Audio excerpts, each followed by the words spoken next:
Morning. I'm Kelly Lomack, a student in the Masters of Science of Nursing at University of Texas Arlington. I am here to review the book First In, Last Out, by John Salka.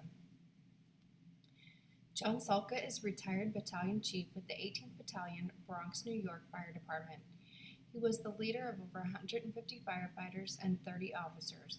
He is a New York State certified instructor, a co-lead instructor for the HOT Firefighter Safety and Survival Program at FDIC, and co-host of the radio show The Command Post.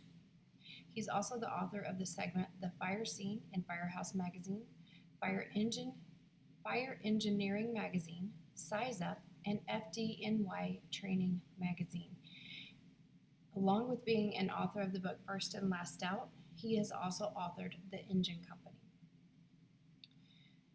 The book provides a view into how a leader thinks in dire situations. As a fire chief, Salka refers to his personal experience in work and applies all those experiences to help leaders of all kinds.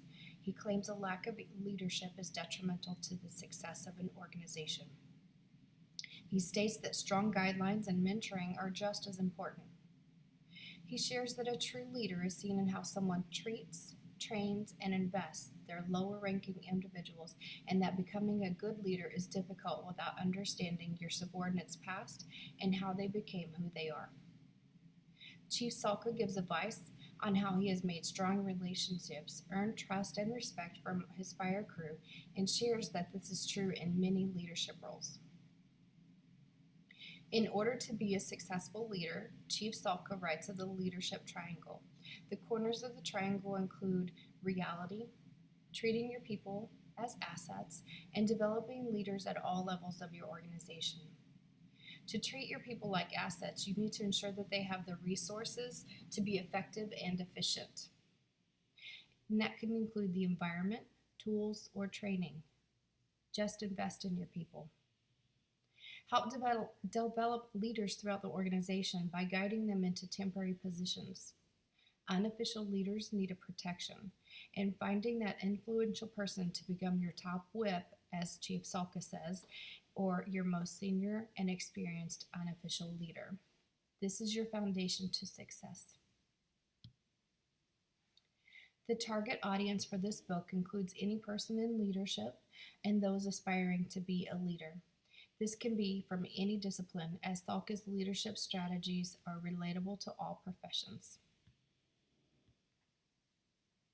The strengths of the book include real-life stories to convey leadership styles and traits that are needed in every successful organization. Leaders must manage change and communicate aggressively. At the same time, personal stories are shared and many ideas are presented are based off of opinions, and that can be a shortcoming.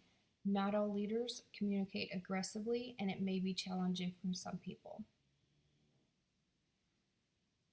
I believe the author did achieve the objectives of the book just by reading his words. I have found myself replaying different leadership scenarios and then thinking of how I could have reacted differently had I followed his strategies.